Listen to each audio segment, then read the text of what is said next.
Olá a todos, vocês estão me ouvindo? Eu acho que sim, né?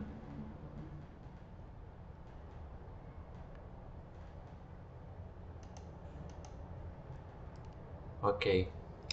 Bem, bom dia a todos.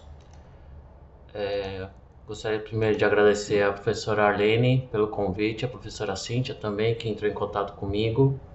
É um prazer estar aqui de manhã reunidos para falar um pouco de química e mais precisamente sobre química circular. Esse seminário é mais um seminário de divulgação científica do que de apresentação de linha de pesquisa, né? Eu trabalho ainda com síntese orgânica, química verde, reações em água, e eu escolhi esse tópico porque me interessou muito. Quem me apresentou esse tópico, na verdade, foi a apresentação do Jailson Bittencourt na SBQ de Joinville desse ano, né? Essa apresentação ela está atrelada a esse artigo aqui, o Nature Chem, saiu recente, foi no começo do ano mais ou menos, então é um artigo muito recente que está tentando divulgar essa nova filosofia de química, né?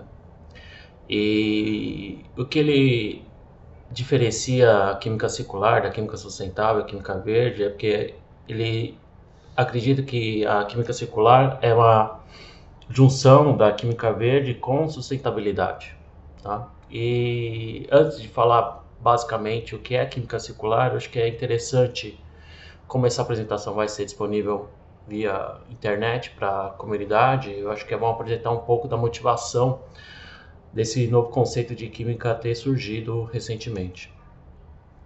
Bem, para a gente falar um pouco da motivação, a gente sabe que hoje em dia ainda a gente tem esse processo produtivo linear, que é basicamente você extrair, produzir, usar e descartar, né? Então a gente tem toda a cadeia de produção linear.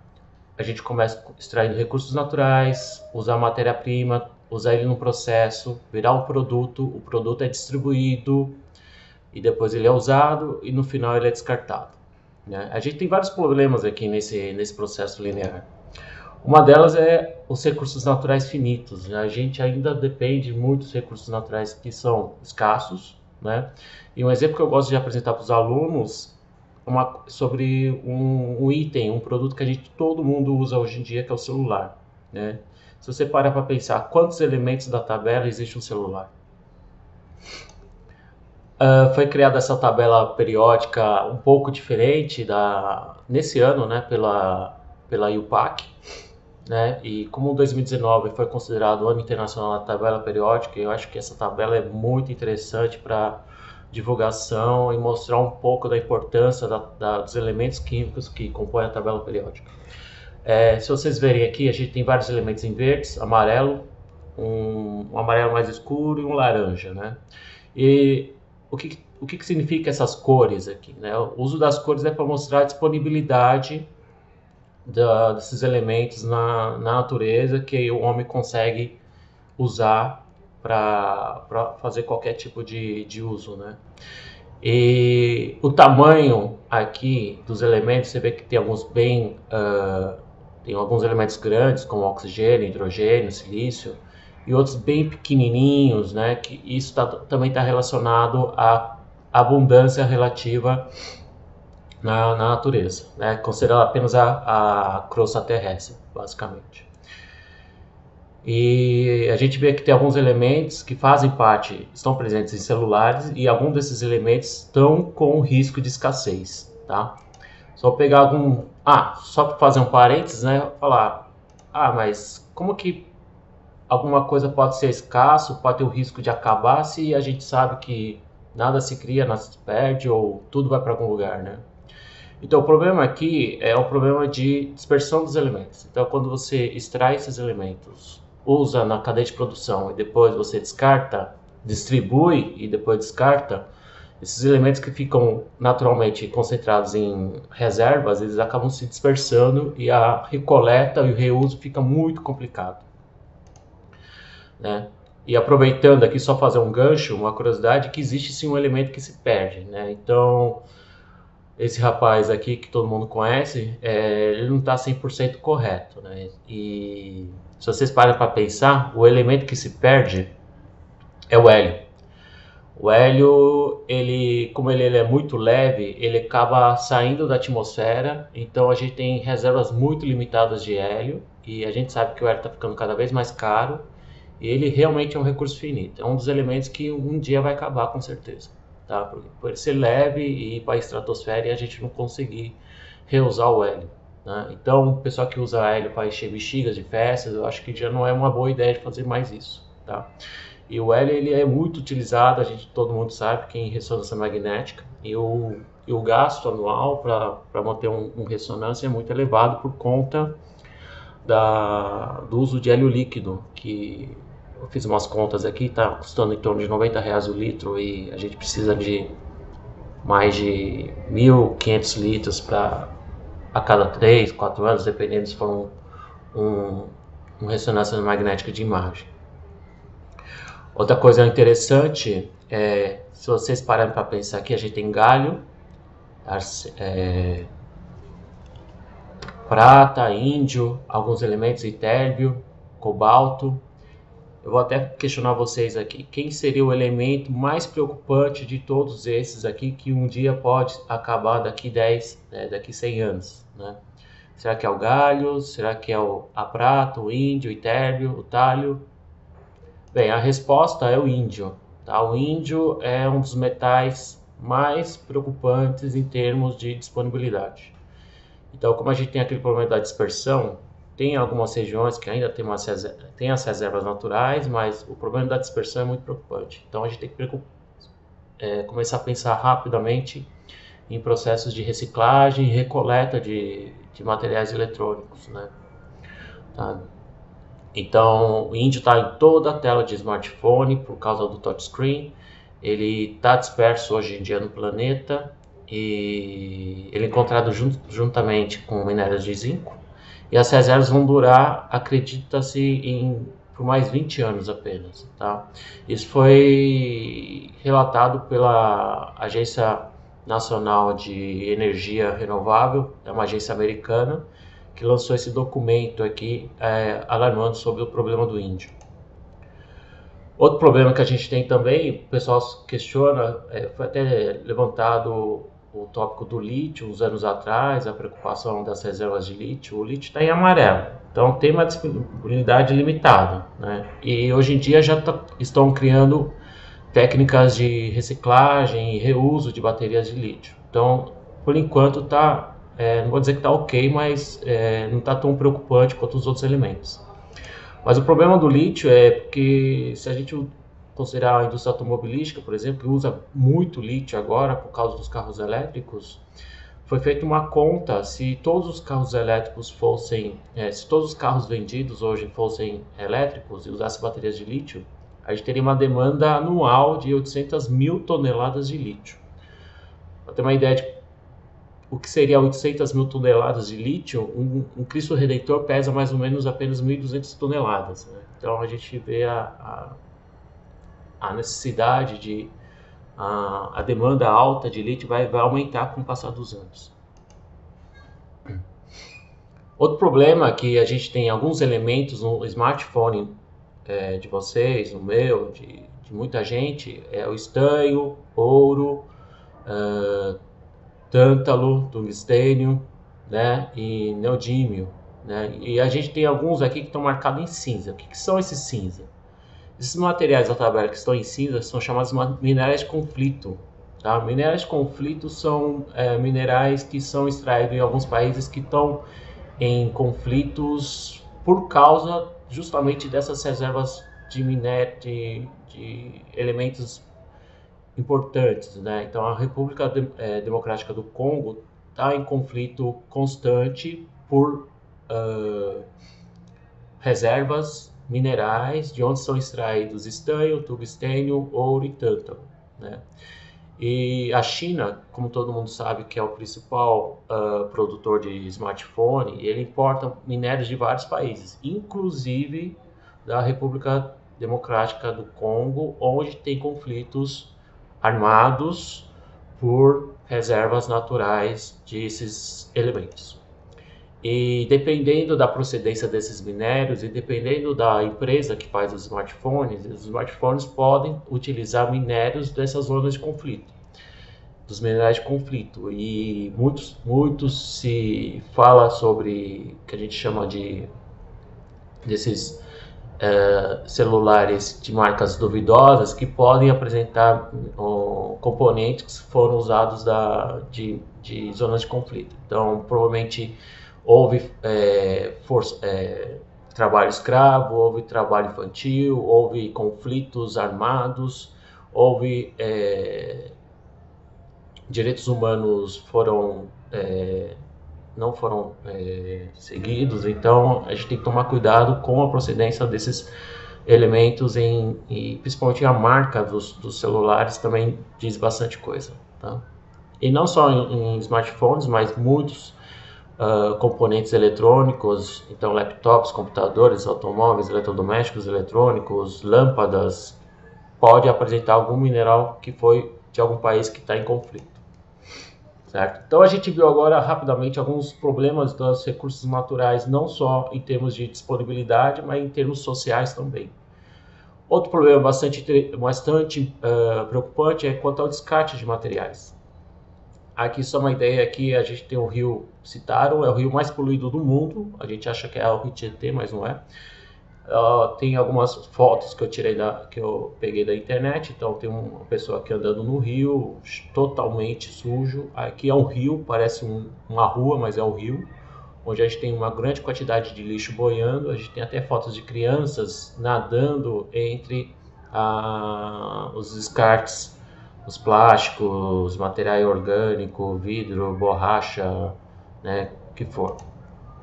E a gente sempre acaba apresentando esse tipo de infográfico relacionando o tipo de material com o tempo de decomposição, né? E a gente sabe que vidro demora infinito, alumínio tem um tempo de decomposição muito alto, a gente sabe que os materiais orgânicos têm uma decomposição relativamente rápida, como papéis, madeira. A gente sabe que muitos materiais sintéticos produzidos pelo homem têm uma grande taxa, uma taxa de decomposição muito lenta, né? Então, fios de nylon, plásticos.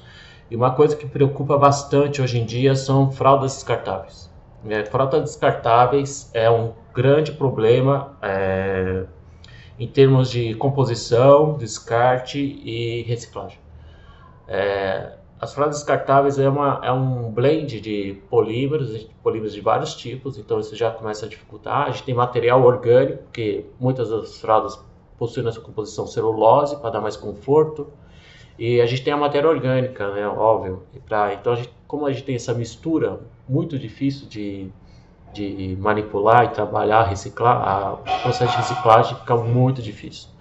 Tem uma empresa agora americana que está começando a tentar tornar esse processo de reciclagem sustentável, tá? Que eu vou falar mais que é tentar deixar isso economicamente viável, né?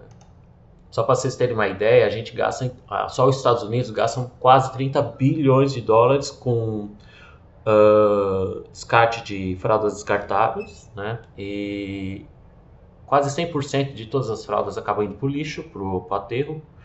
E a gente sabe, como ele é material polimérico também, né? A gente tem poliacrilatos, a gente tem outros tipos de polímeros como fralda, demora mais de 200 anos para se decompor. Então há um gasto, tem um gasto de 7 bilhões e tem um consumo de 27 bilhões, é um mercado muito, muito lucrativo. Tá? Fazendo as contas aqui, dá mais ou menos 900 fraldas por segundo nos Estados Unidos. Então imagina no mundo inteiro, quantas fraldas estão sendo geradas por segundo no mundo. Outro problema de descarte também são os fármacos.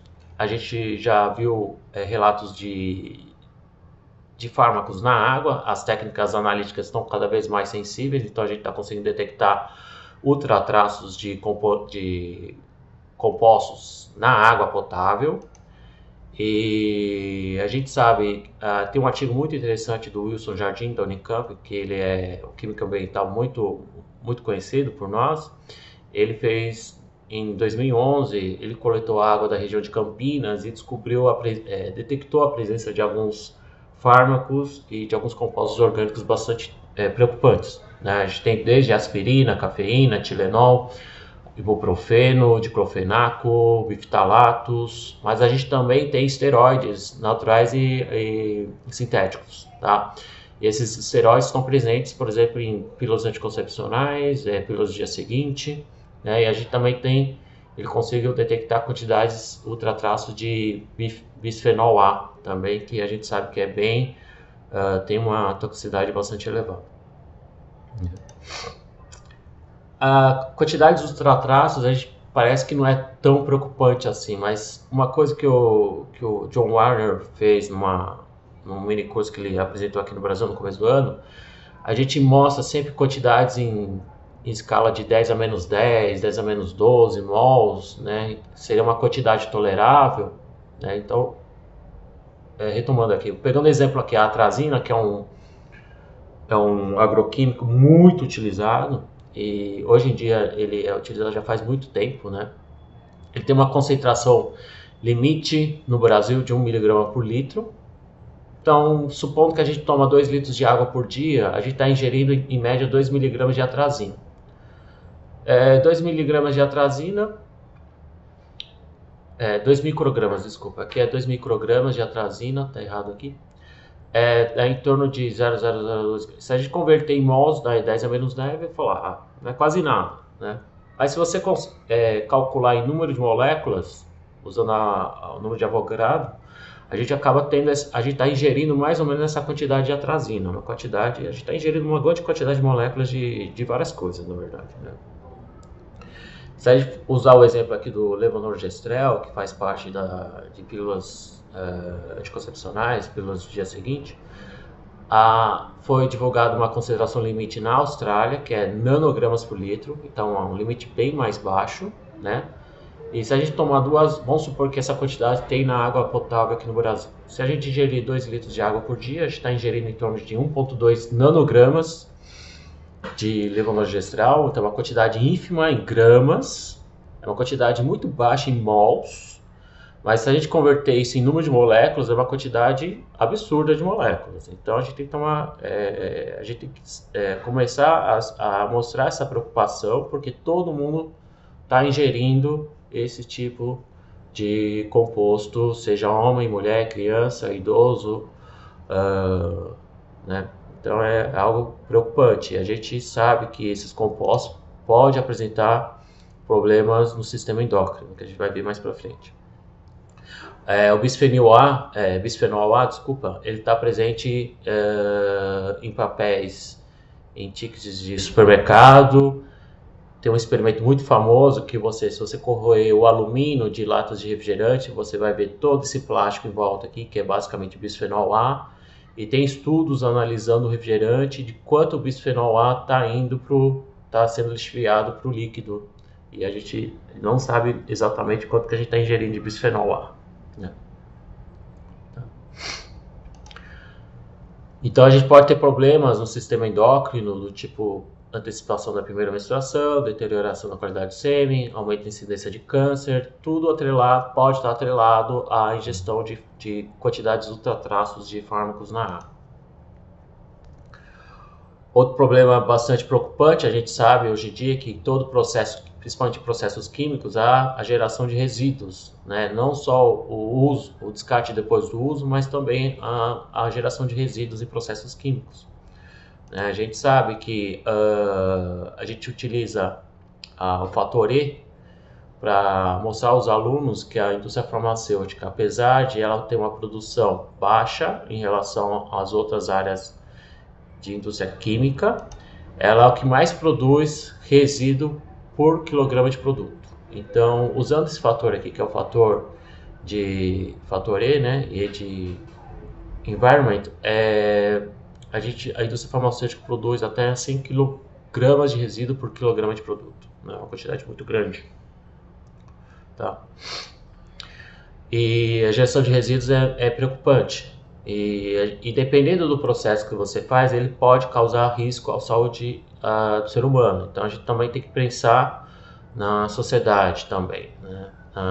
No meio ambiente, por causa da poluição, mas também ao homem. E a gente sabe que em 84 houve o pior desastre da indústria química, ocorreu em Bhopal, uma cidade da Índia, em 84.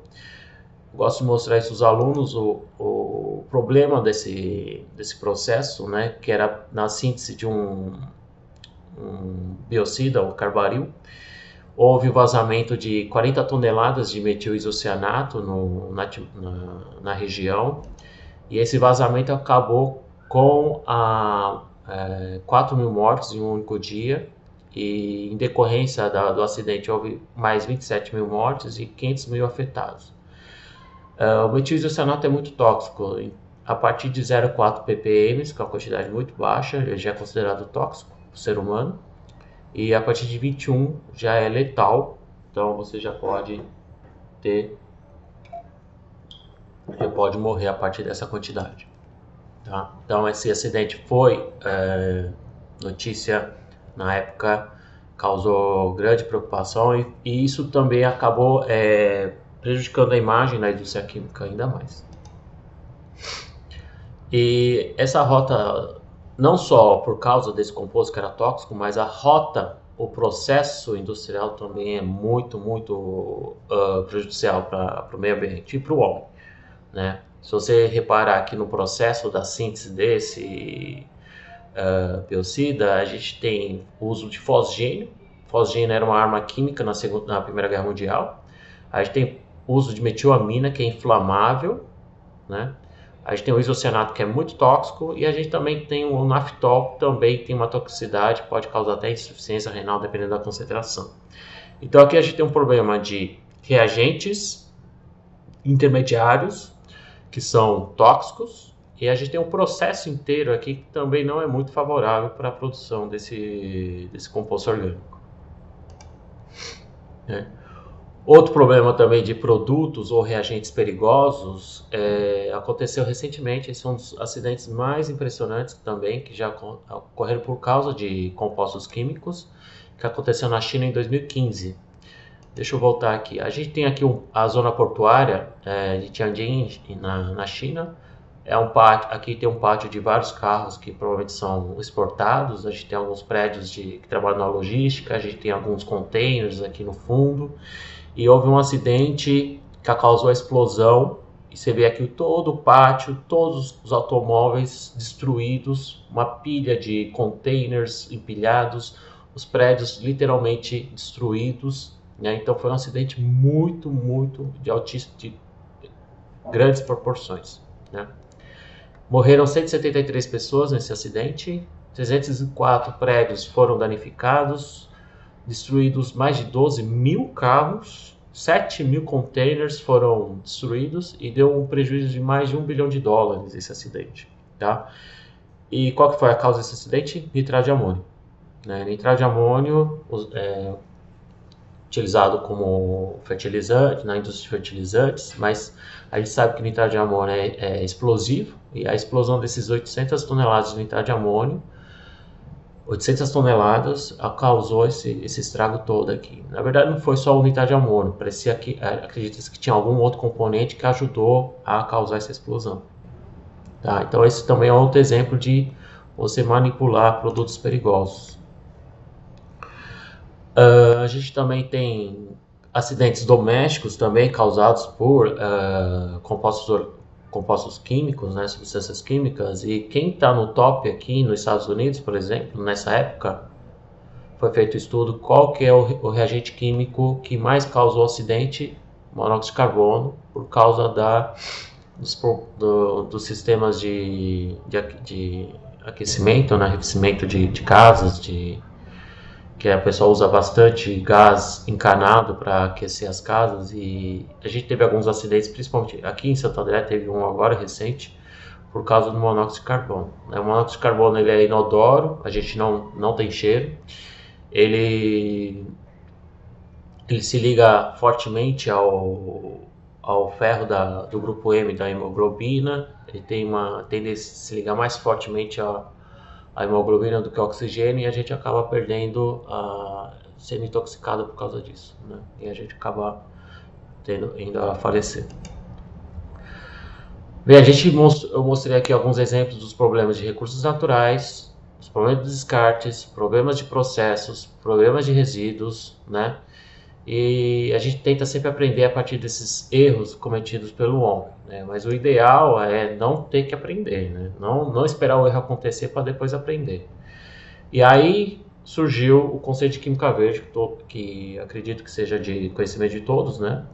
Criado por Warner e o Anastas, que é a criação, desenvolvimento e implementação de produtos, processos que visam reduzir ou eliminar a geração de substâncias nocivas à saúde e meio ambiente.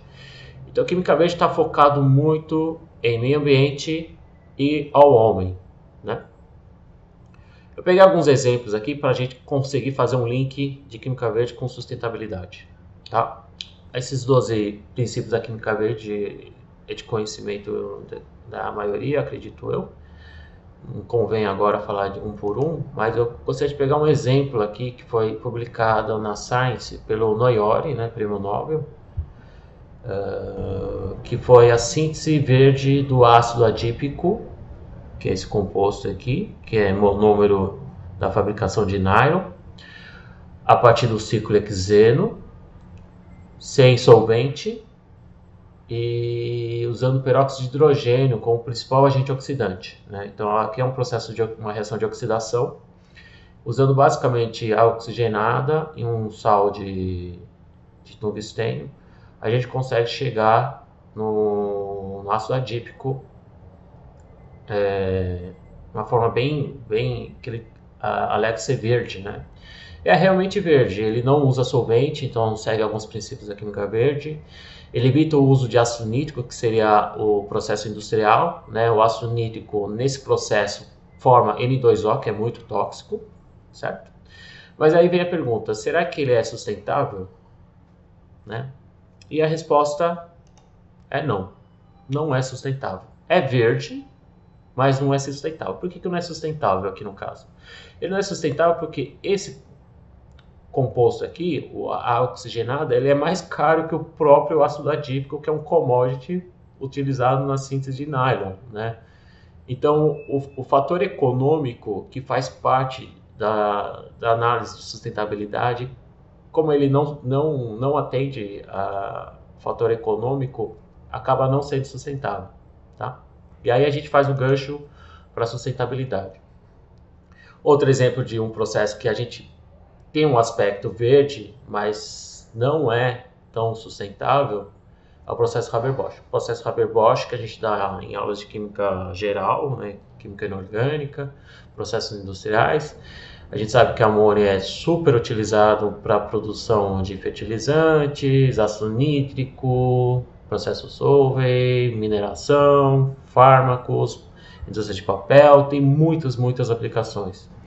É um processo relativamente verde, porque a gente pega nitrogênio da atmosfera, a gente faz a reação em catálise, né? E a gente tem um rendimento atômico quase 100%, né? Então todos os componentes fazem parte dos produtos. Então a gente tem esses três princípios da química verde no processo Haber-Bosch. Aí eu faço a pergunta de novo: será que é sustentável? Bem, parece que ele atende à sociedade, porque a amônia é muito utilizado. Em fatores econômicos também, né? Porque ele é utilizado em várias indústrias químicas, a sociedade utiliza, certo? Só que em termos de ambientais ele não é tão sustentável. Então a gente tem uma alta demanda de energia, né? O processo Haber-Bosch utiliza altíssimas temperaturas, altíssimas pressões. E tem o problema da eutrofização. Então a gente está pegando nitrogênio da atmosfera para fazer amônia, para converter ele em fertilizantes e outras coisas. E muito desse nitrogênio que vem da atmosfera acaba indo para os rios, para os lagos e acaba os nutrientes que a gente utiliza acaba indo para os rios, para os lagos e acaba criando um sistema um ambiente rico de nutrientes e as águas acabam se alimentando desses nutrientes e a gente acaba tendo um problema ambiental muito sério, porque esse processo Haber-Bosch é utilizado em altíssima escala no mundo inteiro, né?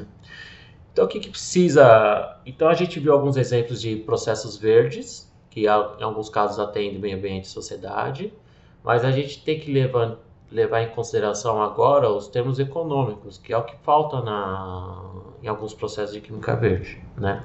E esse tripé aqui, que a gente chama de tripé da sustentabilidade, é um requisito para que algum processo, alguma tecnologia, algum produto seja sustentável ou não, né?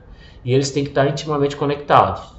Então, se a gente compreendendo o que a gente faz, se atender aos três de forma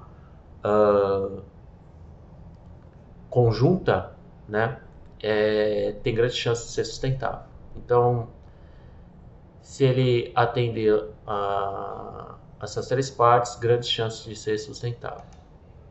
Hoje em dia ainda a gente vê essas três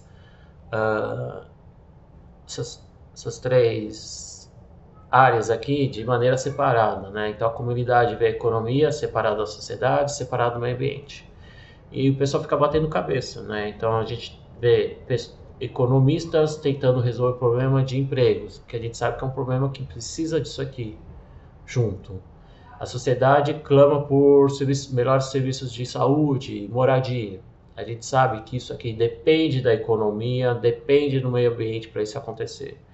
E os ambientalistas ficam tentando resolver problemas de poluição, sabendo que isso é um problema disso e disso junto. Então, se a gente continuar separando a comunidade, separando essas áreas aqui, discutindo entre eles, a gente não vai conseguir ter um sistema sustentável. Sustentabilidade, via de regra, se a gente usar a definição da ONU, é atender, desenvolver em qualquer área, desenvolver economia, desenvolver química, desenvolver qualquer área da ciência de forma sem comprometer as gerações futuras, falando bem resumidamente, né? E a gente sabe, acho que vocês, o grupo, esse Centro de Excelência em Pesquisas de Química Sustentável, já deve ter ouvido falar de várias definições de sustentabilidade. Esse autor aqui, nesse artigo, eu esqueci de colocar referência, desculpa, mas acho que se pegar o título consegue achar. Eles conseguiram achar em torno de 300 definições diferentes de sustentabilidade. E acredito que vocês, assim como é difícil explicar o que é sustentabilidade, né? Porque tem tantas definições diferentes que a gente não consegue explicar para o público leigo, para os alunos, o que é realmente sustentabilidade, né? Então, sustentabilidade, basicamente, a gente começa a tentar ver se sustentabilidade tem a ver com certos tópicos. Por exemplo, tem a ver com o uso do conceito dos recursos? Tem a ver com o uso do conceito dos recursos. Então, usar de modo mais racional petróleos, minérios, a água, alimentos, energia, tem a ver com o uso do conceito de recursos naturais, né? Tem a ver, então, uma maneira de usar consciente os recursos é procurar usar fontes renováveis de matéria-prima, né? Só que só usar as fontes renováveis não é uma medida de sustentabilidade. Então a gente sabe, por exemplo, que o polietileno vindo de etanol, que foi uma maneira de vender o peixe aqui de fontes renováveis, a gente sabe que o polietileno de etanol é a mesma coisa que o polietileno de etileno.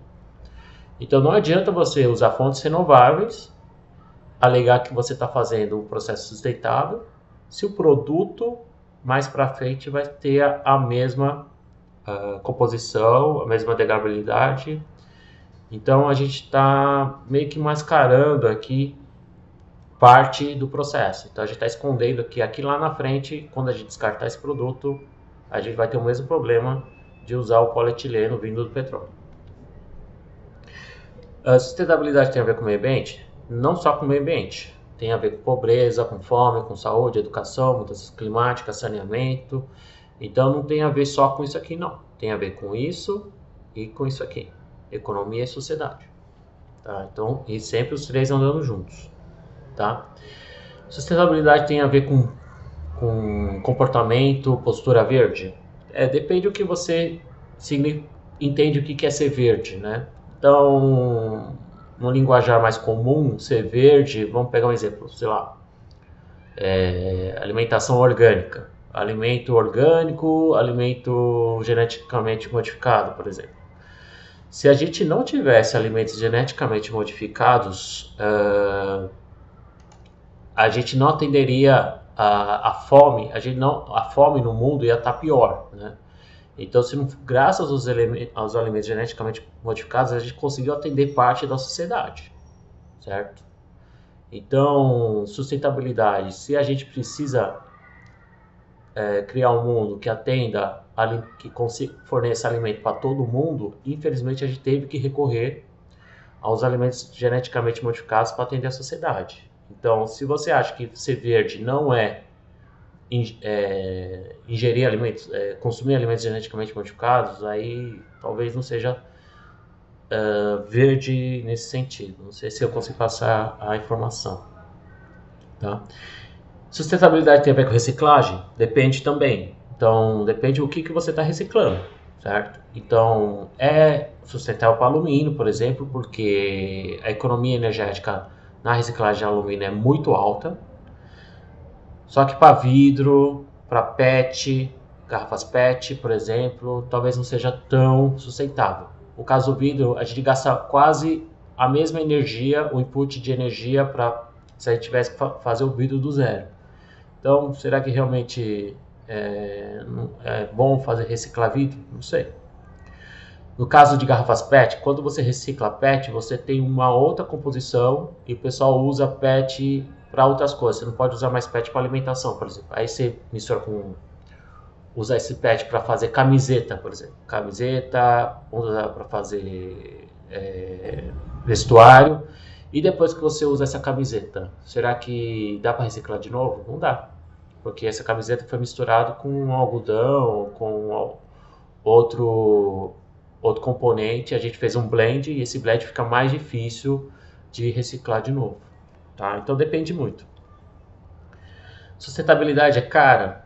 Depende também. Então a gente depende do produto que a gente está utilizando. Então o produto tem que ter uma grande durabilidade, tem que ser usado, ele não pode quebrar fácil. Por exemplo, células solares. Se você comprar uma célula solar, se ela durar bastante, ela vai começar a deixar de ser caro. Então, a longo prazo, se você produzir um produto que dure bastante, ela vai deixar de ser caro. Tá? Eu faço isso aqui analogia com aqueles patinetes elétricos. Tem muitos patinetes que quebram. Eles alegam que é sustentável porque você não usa petróleo, mas você tem milhões de patinetes encostados, quebrados todos os dias e isso acaba ficando caro. Não é sustentável de maneira alguma. Tá? E não depende, sustentabilidade não depende só da gente, do consumidor final e de organizações não governamentais.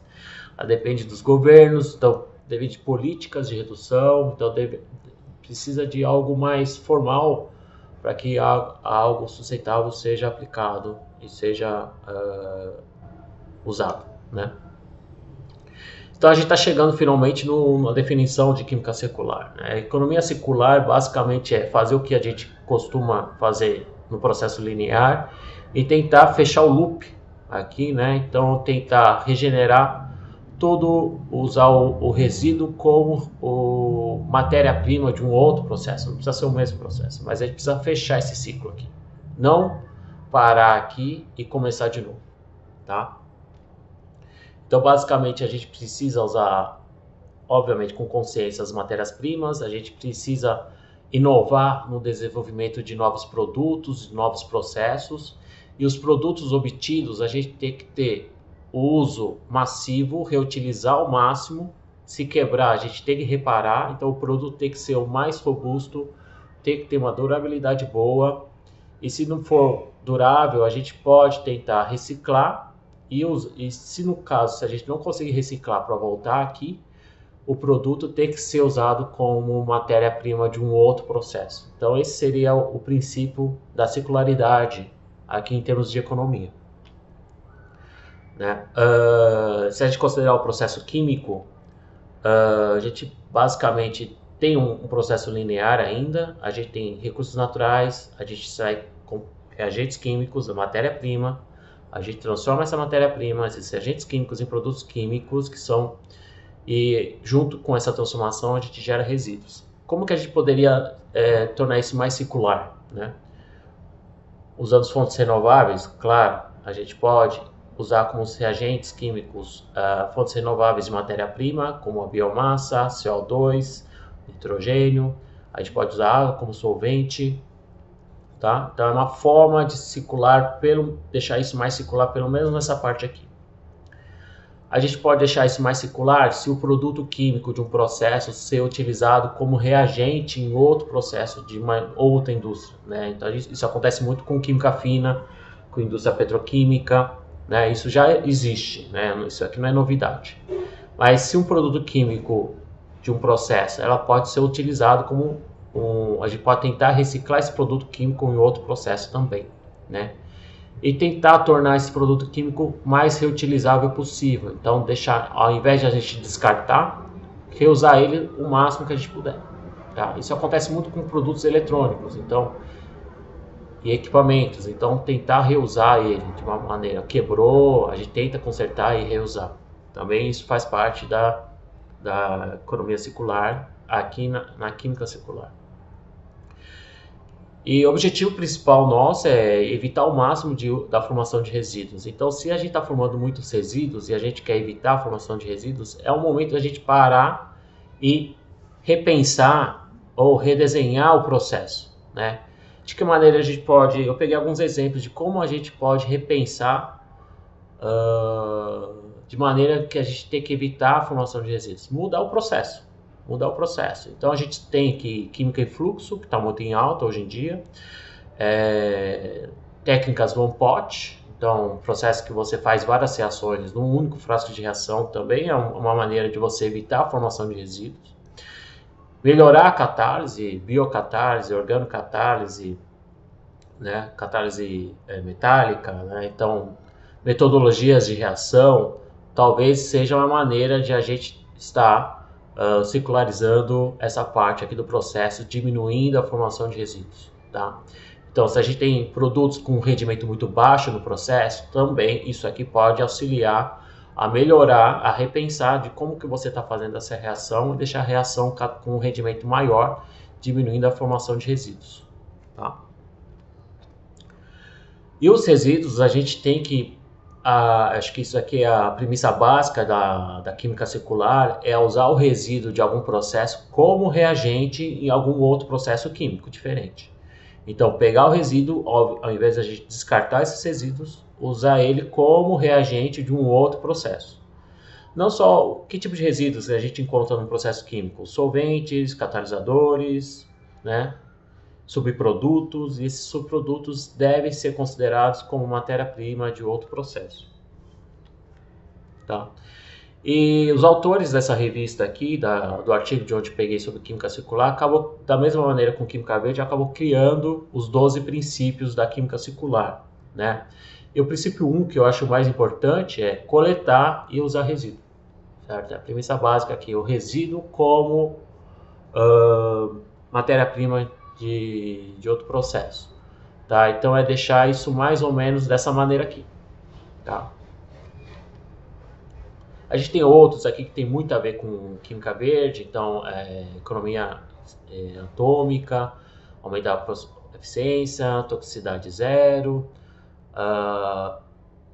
estimar a sustentabilidade, que isso é importante, que a gente não usa muito em química verde, que é o ciclo de vida, né, a análise de ciclos de vida de algum produto, de alguma reação, tá? Valorizar o serviço, então serviços de recoleta, de reciclagem, que é aí que está o mais interessante, não é o produto em si, mas a maneira que você consegue aproveitar esse produto e reusar ele na forma de reciclagem, de reuso, de conseguir reparar facilmente, também faz parte disso aqui.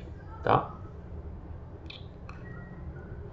Bem, eu já gostaria de encerrar essa apresentação. Você vê que não apresentei nenhuma aplicação, nenhum exemplo, porque é uma coisa que acabou de ser alcunhado esse termo, e então não tem exemplos ainda na literatura. É uma coisa que a gente não sabe se vai para frente ou não, tá? Só queria encerrar aqui mostrando o laboratório que eu ficava aqui na UFABC. É um laboratório de 100 metros quadrados, eu dividia com 4 professores, então é relativamente pequeno. Eu ficava nessa bancadinha aqui. E a gente conseguiu se mudar para um laboratório maior de 200 metros quadrados, mas ainda com os mesmos 4 professores. Consegui uma bancada maior aqui, né? A bancada mais, vamos dizer, mais cheia, né? Mais movimentada.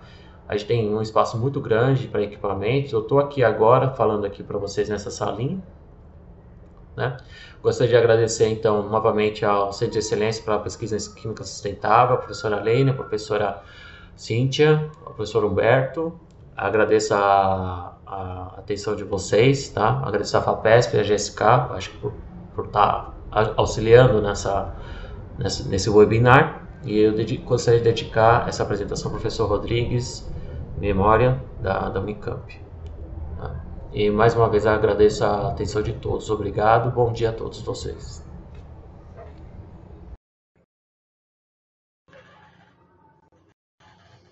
Oi, Cíntia. Então, sobre essa questão aí da separação de acetato de etila em mistura com heptano, eu não tenho dados concretos, mas eu sei que tem, na época que eu trabalhava lá com aceto, no Instituto de Química da USP, havia um laboratório, eu e o Leandro, a gente dividia um laboratório, e do lado do nosso laboratório tinha um laboratório de recuperação de solventes, que era administrado pelo professor Cláudio de Vita. Eu sei que a esposa dele, a Patrícia de Vita, cuidava desse espaço. E eles tinham sistemas de destilação grandes para separar hexano e acetato de etila. Agora, e, agora, mensurar isso eu não tenho como avaliar. Aí eu posso perguntar para ela e ver se eu consigo apresentar para vocês. Eu posso apresentar em algum outro momento.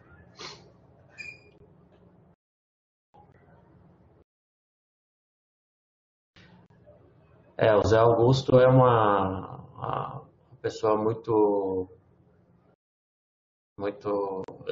Na verdade, eu tive poucos contatos com o Zé, mas o Zé me conhecia, eu conheço bem o Zé, e ele que quase me convenceu a ir para a Unicamp, né? Mas por motivos familiares eu tive que ficar aqui em Santo André. Mas é um professor que me inspirou muito e eu procuro trabalhar de uma forma verde. A biocatarse foi por causa dele, né? A química verde foi por causa dele. O Comaceto se inspirou na nucleação de um grupo de biocatarse, química verde, por causa dele também. Então, acho que muito se deve ao Zé.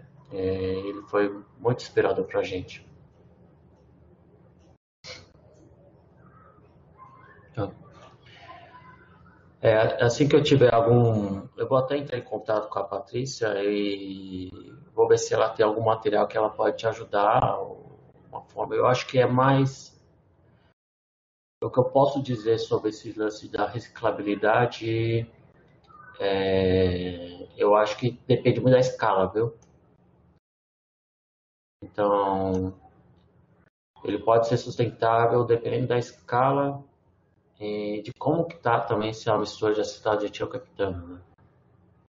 Não tem isso. Eu vi um artigo recente de síntese de peptídeos que síntese de peptídeos é uma coisa que gasta muito solvente e o pessoal está tentando deixar isso cada vez mais verde reciclando solvente, né? Tem alguns artigos, depois eu vou ver se eu consigo.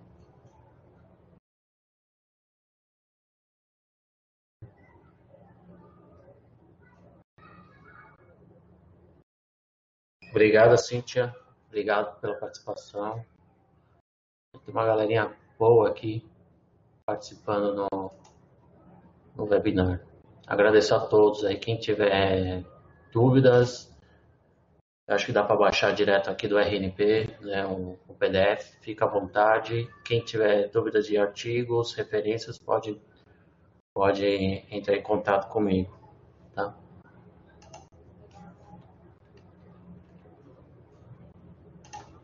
Esse aqui é o meu e-mail para quem tiver interesse em entrar em contato.